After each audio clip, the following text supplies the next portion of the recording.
नमस्कार मित्रमैत्रिणींनो, मायबोली वाचन कट्ट्यावर आपले सर्वांचे हार्दिक स्वागत. पुस्तकाचे नाव शिवाजी द मॅनेजमेंट गुरु, भाग 8. आई तुळजाभवानी, माता जिजाऊ आणि अखंड हिंदुस्थानचे आराध्य दैवत छत्रपती शिवाजी महाराज यांना त्रिवार वंदन करून वाचनास सुरुवात करत आहे. प्रकरण 15. नेतृत्वाच्या जगन्मान्य पद्धती. 1. हुकुमशाही पद्धत. जगात सर्वात पहिली नेतृत्वाची गरज जी उदयाला आली तीच ही हुकुमशाही पद्धत. ज्याच्या हाती लष्कर तो नेता किंवा राजा. आता हुकुमशाह होणं म्हणजे काय, तर सगळे निर्णय आपण एकट्याने घ्यायचं आणि ते सगळ्यांनी पाळलेच पाहिजेत असा हुकूम सोडायचा. इथे नेता पूर्णपणे स्वतंत्र असतो. तो कोणताही निर्णय घेताना सहकार्यांना विचारात घेत नाही आणि विचार करायला कोणालाही संधी देत नाही. अनुयायांचं एकच काम आदेश पाळणं. प्रश्न विचारायचे तेथे काम नाही. प्रश्न विचाराल तर एकतर बाहेर व्हावे लागेल किंवा ढगात जावे लागेल. या नेतृत्व प्रकारात अनुयायी कोणी नसतो, तर सगळे गुलाम असतात. 2. प्रशासक लालफीत पद्धत. नेतृत्व करण्याची ही फक्त सरकारी कार्यालयातच वापरली जाते. इथे प्रत्येक निर्णय घेताना नेता कायदा काय म्हणतो, नियम काय सांगतो ते पाहून काटेकोरपणे निर्णय घेतो. अगदी साधा चहा मागवायचा म्हटलं तरी त्याबाबत काय नियम आहेत ते पाहूनच ते पुढील आदेश देतात. इथपर्यंत नियम कायदे पाहून निर्णय घेतले जातात. तुमचं काम कितीही महत्त्वाचं आणि तातडीचं असलं तरी ते नियम आणि कायद्याच्या कचाट्यातूनच पुढे जावं लागतं. अर्थात कोणताही निर्णय घेताना कोणताही अधिकारी कर्मचाऱ्यांना त्यांचा सल्ला विचारत नाही आणि निर्णय चुकला तर अंगावर कधी घेत नाहीत. काम कसं, अगदी कायद्यावर बोट ठेवूनच. या पद्धतीचा सगळ्यात मोठा फटका लोकशाहीला बसतो. कारण प्रत्येक ठिकाणी प्रत्येक पातळीवर निर्णय अंमलबजावणी करण्यात एवढा वेळ जातो की तोपर्यंत नवीन आदेश येऊन धडकलेला असतो आणि जुने काम नव्या नियमात बसवता येत नाही. मग सोपं काम म्हणजे काय, ते काम सोडून द्यायची ही पद्धत. पण महाराजांच्या राज्यात ही लालफीत शाही अजिबात चालत नव्हती. एकदा एका शेतकऱ्याने महाराजांचा घोडाच महाडजवळ अडविला. महाराजांनी त्या वृद्ध शेतकऱ्याला कारण विचारले तेव्हा त्यांनी निर्भयपणे सांगितले, माझे कर परताव्याचे 2 पैसे अजून मिळाले नाहीत. महिना होऊन गेला. महाराजांनी त्या शेतकऱ्याला स्वतःच्या सोबत रायगडावर आणले आणि संध्याकाळ होण्याअगोदर त्याला त्याचे परताव्याचे 2 पैसे अधिक त्रास झाल्याबद्दल 4 पैसे देऊन रवाना केले. ते 4 पैसे अधिकाऱ्याच्या पगारातून कापून त्याला वेळेत काम करण्याची तंबी दिली. ही घटना जवळपास 1676ची आहे. 3. सल्लागार पद्धती. नेतृत्वाची ही पद्धत अतिशय प्रगत म्हणावी अशी आहे. नेता कोणताही निर्णय घेण्यापूर्वी आपल्या सहकाऱ्यांशी विचारविनिमय करतो. नेत्याला असं वाटतं की आपल्या सहकाऱ्यांना काहीतरी कळते आणि म्हणून तो त्या सहकाऱ्यांना विचारात घेतो, त्याचे विचार जाणून घेतो. अशा पद्धतीचा नेता मनमोकळा संवाद करून सहकारी मंडळींच्या सूचना, सल्ला यांची दखल घेतो आणि त्यामुळे निर्णय घेताना तो आदेश देत नाही तर सूचना देतो. त्यामुळे एक आपुलकीची भावना यात सामील असते आणि अंमलबजावणीही तेवढ्याच तत्परतेने होत असते. या पद्धतीत नेत्याचा फायदा असा की सहकार्याने दिलेला सल्ला मानणं त्याला बंधनकारक नसतं. महाराज नेहमी मंत्रिमंडळाशी सल्लामसलत करून परंतु निर्णय आपल्याला पटेल तोच घेत असत. अर्थात घेतलेल्या प्रत्येक निर्णयाचं श्रेय किंवा जबाबदारी नेत्यावरच असते आणि नेता ती टाळत नाही. जेव्हा सहकाऱ्यांची मतं जाणून घेणं आवश्यक आहे त्यावेळी ही पद्धत अत्यंत चांगली आहे. सहकाराभिमुख निर्णय या पद्धतीने घेतले जातात. 4. सहभागी पद्धत. नेतृत्व करण्यासाठी ही पद्धत अगोदर जी 3 नंबरची पद्धत पाहिली त्यापेक्षा प्रगतीशी आहे. या पद्धतीत सहकाऱ्यांची फक्त मते विचारात जाणून घेतली जात नाहीत, तर त्यांना प्रत्यक्ष अंमलबजावणीच्या कामातही सहयोग देण्याची संधी असते. म्हणजे निर्णय घेण्याच्या प्रक्रियेत आणि अंमलबजावणीच्या कामातही सहकारी कर्मचाऱ्यांना पूर्ण सहभाग असतो. एकत्र विचार आणि एकत्र काम हे या पद्धतीचे मोठे वैशिष्ट्य आहे आणि त्यामुळे जो काही निकाल लागेल किंवा मोहिमेचे कामकाजाचे यश आणि अपयश असेल तेही संयुक्तपणे जबाबदारीने सर्वजण आपली जबाबदारी स्वीकारून काम करतात. इथे कर्मचारी आणि मालक, नेता आणि यापेक्षा एकमेकांच्या योग्यतेचा आदर करून चांगले संबंध जोपासले जातात. महाराजांनी सुरत मोहीम राबवताना बहिर्जींचा सल्ला घेतला आणि मोहिमेत त्यांना सहभागी करून घेतले. तीच गोष्ट जावळीच्या मोरेंचा पाडाव करताना पाहायला मिळते. तिथे बाब महाराजांच्या दक्षिण दिग्विजय मोहिमेच्या बाबतीत पाहायला मिळते. 5. नेतृत्व करण्याची ही पद्धत जरा जगावेगळी परंतु आपण बऱ्याचदा पाहतो अशीच आहे. या पद्धतीत नेता आपल्या सहकाऱ्यांना जो काही प्रश्न, अडचण, समस्या समोर आलेली आहे ती सांगून त्यांची मते विचारतो. आता नेत्याने प्रश्न सोडवायची संधी अनुयायांसमोर मांडल्यावर प्रत्येक कार्यकर्ता काही ना काही युक्ती प्रयुक्ती सांगून जातो. नेता सर्वांच्या त्या वेगवेगळ्या कल्पना, युक्त्या शांतपणे ऐकून घेतो. सर्वांचे ऐकून घेतल्यावर त्यातील कोणत्या कोणत्या गोष्टी पर्याय घेण्यालायक, निवडण्यालायक आहेत ते पाहतो आणि त्यातील काही चांगल्या गोष्टी प्राथमिक स्वरूपात स्वीकारून पुन्हा त्या गोष्टींवर आणखी चर्चा घडवून आणून सहकार्यांना तो पर्याय निवडण्यासाठी सूचना करतो. इथे नेत्याचे काम फक्त अध्यक्षाप्रमाणे योग्य गोष्टी निवडून त्यावर शिक्कामोर्तब करण्यासारखे आहे. जे जास्त लोकांना पटते आणि त्याचवेळी नेत्यालाही योग्य वाटते अशी पर्यायी गोष्ट निवडून कामाला सुरुवात केली जाते. तुम्ही गावकीच्या सभा ऐका किंवा पंचायत, महानगरपालिका आणि शासनाच्या बैठका पाहून घ्या. या सदरात मोडतात. घेतलेल्या निर्णयाची जबाबदारी अर्थात सामूहिक स्वरूपाची असते, कारण तो निर्णय सगळ्यांशी सल्लामसलत करूनच घेतलेला असतो. 6. नेतृत्व करण्याच्या या पद्धतीत एक कौटुंबिक वातावरण निर्मिती केलेली असते आणि त्या सौहार्दपूर्ण वातावरणात निर्णय घेतले जातात. या पद्धतीत नेत्याला कुटुंबातील ज्येष्ठ आदरणीय व्यक्तीप्रमाणे मानसन्मान दिला जातो. नेतृत्व करण्याची ही पद्धत जपानमध्ये वापरली जाते. तिथे कर्मचाऱ्यांना कुटुंबातील सदस्य आणि मालकाला कुटुंब प्रमुखाप्रमाणे समजले जाते. नेतृत्वाच्या या पद्धतीत नेता आपल्या सहकाऱ्यांशी चर्चा करतो, परंतु निर्णय मात्र स्वतःच्या सारासार बुद्धीला स्मरून घेतो आणि घेतलेल्या निर्णयाची जबाबदारी नेता स्वतः घेतो. यश आणि अपयश आले तरी तो आपले अंग झटकण्याची भूमिका ठेवत नाही. जिथे कमी कर्मचारी असतात अशा कंपन्यांमध्ये सर्वसाधारणपणे अशी नेतृत्वाची पद्धत वापरली जाते. या पद्धतीत मोडणारे नेतृत्व आपले कर्मचारी, सहकारी यांना सल्ला देतो, मार्गदर्शन करतो, त्यांचे विशिष्ट प्रसंगी सांत्वन करतो आणि अडचणीच्या प्रसंगी मदत देखील करतो. 7.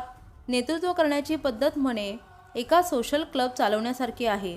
या पद्धतीत नेत्याची मानसिकता म्हणजे उत्पादन क्षमतेपेक्षा किंवा उत्पादकतेपेक्षा मैत्री टिकवण्यावर, सहकार्यांना खुश ठेवण्यावर भर दिला जातो. संस्थेचे नुकसान झाले तरी या नेतृत्वाला पर्वा नसते. माणसं टिकवण्यावर मोठा भर असतो. या नेत्याला असं वाटतं की आपण सहकारी, कर्मचारी यांच्याबरोबर मधुर संबंध राखणं ही सामाजिक बांधिलकीची भूमिका आहे आणि त्यामुळेच ते लोकांनी चुका केल्या, शिस्त मोडली तरी त्या तेवढ्या मनावर न घेता त्या नजरेआड करून या लोकांना सोबत घेऊन काम करण्यावर भर असतो. थोडक्यात हा नेता खुशमस्कऱ्या आणि भाट लोकांना हरभऱ्याच्या झाडावर चढविणाऱ्या लोकांचं नेतृत्व करणं पसंत करतो. इथे पुढं जाणं हा भाग कमी आणि सोबत राहणं हा भाग जास्त असतो. त्यामुळे अशा प्रकारचं नेतृत्व एकतर पुढे जात नाही किंवा आहे तेथून खाली येतं. लक्षात ठेवा, बाजार बुणग्यांची फौज बाळगणे युद्ध जिंकता येत नाही.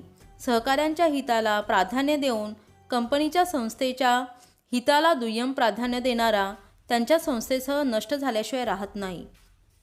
8. नेतृत्व करण्याची ही पद्धत म्हणजे ध्येयवादी नेत्याचा प्राण आहे.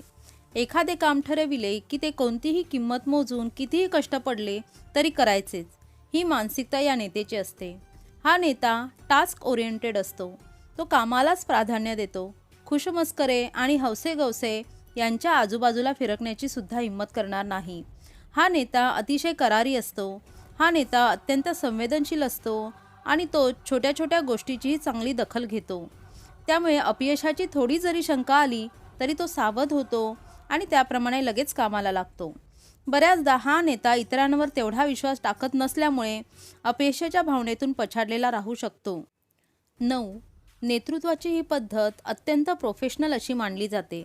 नेतृत्व करण्याच्या वरील 8 पद्धतींपैकी जशी परिस्थिती असेल, जसा काळ असेल, प्रसंग असेल आणि त्याला अनुसरून जी पद्धत लागू पडेल ती वापरायची, परंतु निकाल द्यायचा. एखाद्या कंपनीत किंवा संस्थेत सदा सर्व काळ एकच नेतृत्वाची पद्धत वापरता येणं शक्य नसतं. त्यामुळे प्रसंगावधान राखून नेतृत्व करण्याची पद्धत म्हणजे ही पद्धत होय. त्यामुळे ही पद्धत वापरणारा नेता खऱ्या अर्थाने परिपूर्ण चतुरस्त्र असा नेता म्हटला पाहिजे. वरील सर्व नेतृत्व करण्याच्या पद्धती ज्याला अवगत असून तो गरजेप्रमाणे यातील योग्य ती पद्धत वापरून सदैव यशस्वी होत असतो. या प्रकारात नेता वेळ, काळ आणि प्रसंग पाहून नेतृत्वाची अचूक शैली वापरून आपल्या सहकाऱ्यांकडून एनकेन प्रकारे पण काम करून घेतोच आणि निकालसुद्धा लावतो. गरजेप्रमाणे हा नेता कधी प्रोफेशनल तर कधी भावनिक तर कधी हुकुमशाह असतो. काही असो, तो यशस्वी होण्यासाठी हातपाय मारत असतो आणि तो वेळेप्रमाणे कसाही पवित्रा घेऊ शकतो. यशस्वी नेता व्हायचं असेल तर नेतृत्वाची हीच पद्धत अंमलात आणा. आलम दुनिया तुमच्या पायावरी. नेतृत्व करण्याची एकच पद्धत सगळ्या प्रसंगी वेगळ्या काळी वापरता येत नाही. म्हणून ही सर्वसमावेशक पद्धत जगभर स्वीकारली गेली आहे. कामाचे स्वरूप, तुमच्या हाताखालील कर्मचारी, सहकारी, अनुयायी आणि ज्या वातावरणात ते काम घडून आणायचे आहे ते प्रसंगानुसार वेगवेगळे असणार आहेत. म्हणून या सर्व घटकांना मॅच होणारी नेतृत्व पद्धत विकसित करावी लागते. म्हणजेच काय तर या नेत्याला आपली ताकद, सहकार्यांची ताकद माहिती असते, वातावरणाची त्याला जाण असते आणि त्या प्रसंगाचं अचूक विश्लेषण करण्याची क्षमता देखील असते. म्हणून तो सर्व काळ यशस्वी होतो. प्रकरण 16. प्रेरणा म्हणजे काय? मोटिवेशन, प्रेरणा म्हणजे लोकांना प्रेरित करण्याची किंवा स्वतःला प्रेरित करण्याची एक कला, ज्यामुळे आपण एखादं अपेक्षित काम करायला लागतो. असं काही योग्य बटन दाबतो की ज्यामुळे योग्य अशी प्रतिक्रिया उमटते. विजेचं बटन दाबलं तर दिवा लागतो आणि पंख्याचं बटन दाबलं तर पंखा चालू होतो. क्लोरेन्स फ्रान्सिस, माजी अध्यक्ष जनरल फूड्स USA, यांनी एकदा मोटिवेशन म्हणजे काय याबाबत अत्यंत बोलकी प्रतिक्रिया नोंदवली होती. ती अशी: तुम्ही पैशाच्या बळावर लोकांची वेळ खरेदी करू शकता, माणसांच्या शारीरिक अस्तित्वाची हजेरी लावून घेऊ शकता, पण तुम्ही त्यांचा पुढाकार घेण्याची वृत्ती खरेदी करू शकत नाही. तुम्ही त्यांची निष्ठा खरेदी करू शकत नाही. तुम्हाला ती कमवावीच लागते. थोडक्यात काय तर प्रेरणा नावाची गोष्ट जबरदस्तीने मारून मुटकून तयार करता येत नसते, तर ती निर्माण करावी लागते. अर्थात ही प्रेरणा कशाकशामुळे आणि कशाकशासाठी निर्माण करता येऊ शकते याची वेगवेगळी कारणे असतात, परंतु जोर जबरदस्ती हे कारण मात्र असू शकत नाही. लोकांना एखाद्या ध्येयाच्या दिशेने जागृत करून प्रेरणा दिली तर ते स्वयंस्फूर्तीने काम करायला तयार करणं म्हणजे मोटिवेशन. या प्रेरणेची काही वैशिष्ट्ये आहेत, ती खालीलप्रमाणे: अशक्य ते शक्य करून दाखवणारी, जगाच्या पाठीवरील एकमेव गोष्ट म्हणजे प्रेरणा. संकटांना सामोरे जाताना जीवाची पर्वा विसरायला लावते ती म्हणजे प्रेरणा. आणि पैशाशिवायही लोकांना काम करण्यास प्रवृत्त करू शकते अशी जबरदस्त ताकद म्हणजे प्रेरणा. प्रत्येक ध्येयवादी माणूस प्रेरणादायी असतो आणि प्रत्येक माणूस जो प्रेरणेचा पाठपुरावा करतो तो ध्येयवादी यशस्वी झाल्याशिवाय राहत नाही. प्रेरणा या शब्दातून जगाला काय अपेक्षित आहे ते पाहूया. 1. प्रेरणा देणं हे नेत्याचं, व्यवस्थापकाचं काम आहे. प्रेरणा देणे हा व्यवस्थापनाचा एक भागच आहे. तुम्हाला तुमच्या सहकाऱ्यांना, अनुयायांना प्रेरणाही दिलीच पाहिजे, कारण ते बॅटरीचं काम करतील. बॅटरी खतम, तुमचं काम खतम. मोबाईलची बॅटरी चार्ज करणं हे जसं मोबाईल वापरण्याचं कर्तव्य आहे तसं नेत्याचं किंवा व्यवस्थापकाचं आहे. 2. प्रेरणा देणं ही सातत्यपूर्ण प्रक्रिया आहे. प्रेरणा ही फक्त एका वेळी देऊन भागत नाही. प्रेरणा ही सातत्याने द्यावी लागते. माणसांची इच्छा, आकांक्षा याला तर कधी अंत नाही, तर प्रेरणेला सुद्धा अनंत काळपर्यंत पर्याय असू शकत नाही. माणसाची एक गरज संपून जर लगेच दुसरी तयार होत असेल, सातत्याने एकामागून एक गरजा निर्माण होत असतात, तर त्या प्रेरणादायी गोष्टीसुद्धा तशाच एकामागून एक निर्माण व्हाव्या लागतात. म्हणून यशस्वी नेता किंवा व्यवस्थापक होऊ इच्छिणाऱ्या माणसाने दूरदर्शी राहून भविष्यात निर्माण होणाऱ्या संधीचा वेध घेऊन तशा प्रेरणा लोकांना दिल्या पाहिजेत. जर काही धोका, संकट भविष्यात निर्माण होणारे असतील तर त्या बाबतीत प्रेरणाही दिली गेली पाहिजे. जर संधीला अंत नाही, संकटांना शेवट नाही, तर प्रेरणेलाही अंत नाही आणि पर्याय देखील असू शकत नाही. 3. प्रेरणा ही सकारात्मक किंवा नकारात्मक असू शकते. प्रेरणा ही फक्त चांगल्या कामाचीच असावी असा काही समज करून घेऊ नका. जर तो प्रश्न संधी मिळण्याचा असेल तर तेथे लोकांना सकारात्मक प्रेरणा कामाला येऊ शकते. उदाहरणार्थ जास्त पगार, मोठे पद किंवा इतर काही.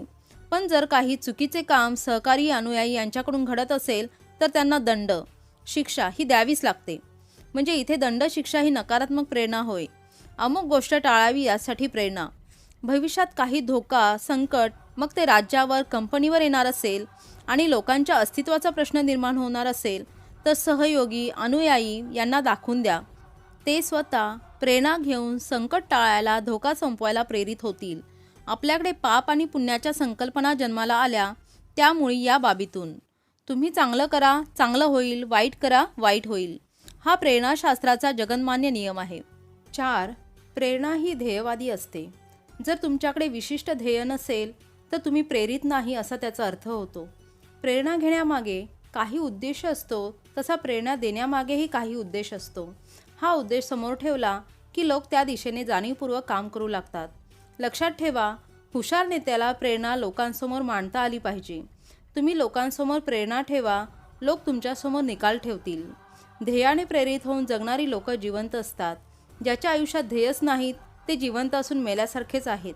आणि प्रेरणा न देऊ शकणारा नेताही जास्त काळ जगण्याचा अधिकार राहत नाही. त्याचे अनुयायी त्याला सोडून जो प्रेरणा देऊ शकतो त्याच्या मागे लागतील. लोक तुमच्या मागे यावेत असं तुम्हाला वाटत असेल तर त्या लोकांना प्रेरणा द्या. जास्त लोक यावेत असं वाटत असेल तर जास्त प्रेरणा द्या.